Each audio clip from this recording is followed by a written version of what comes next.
Welcome to the Freeway Guides, where we are committed to building better lives one commute at a time.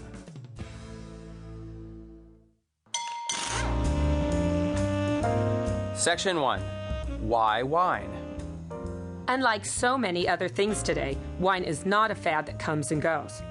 We have plenty of proof that wine has been an essential part of life for over 6,000 years.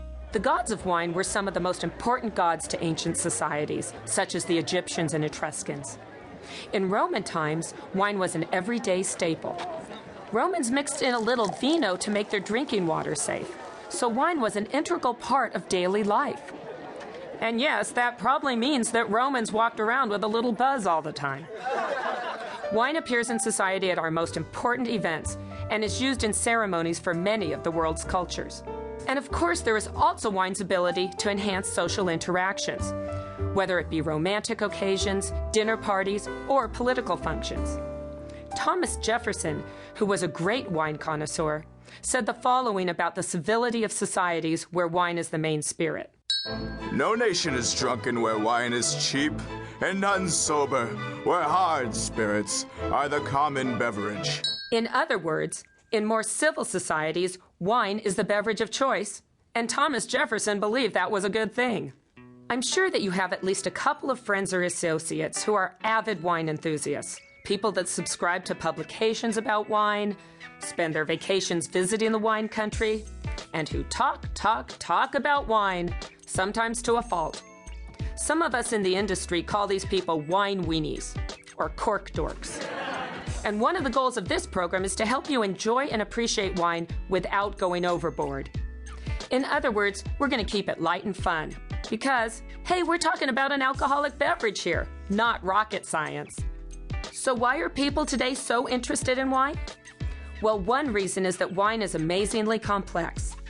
As you learn to discern the characteristics between different types of wine, you will discover there can be an almost infinite variety of styles and flavors. Another wonderful aspect of wine is that it comes from so many parts of the world. When we try wines from different regions, it's a way of taking a little virtual visit to that part of the world. Hi, my name is Robin Stark. At 21, as a young computer consultant and serious consumer of beer and margaritas, I often bartered my services. One of my clients was a retired wine merchant with whom I traded computer work for lessons in wine. He was a crusty old guy who met with a group of other wine experts. In drinking and discussing wine with the group, I realized that there was something wonderfully complex and intricate about their beverage of choice. After that, my travel often centered around wine.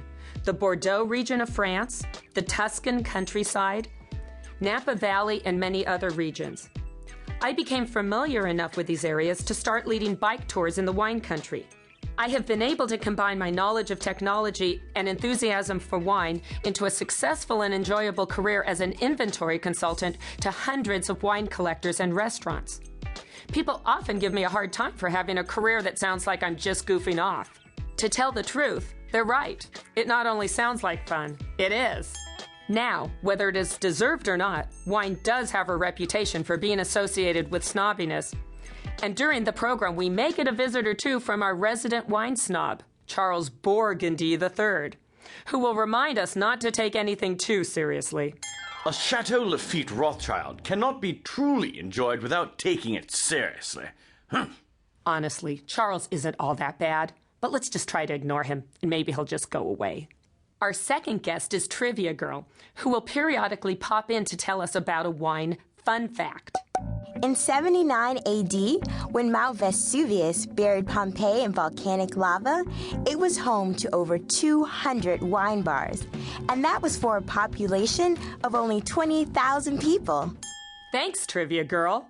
Wine's popularity is growing, and has been for the past 10 years. In 1999, New York City had just 8 wine bars. Now there are over 50. And just look at what happened when the movie Sideways came out, which became a phenomena for wine sales. The main character in Sideways was a guy named Miles, who loves wine, especially Pinot Noir. Let's ask my friend Rex Pickett, the writer of the book on which the movie was made, what happened to wine sales after that movie came out. Well, Robin, 12 months after the release of Sideways, sales of domestic...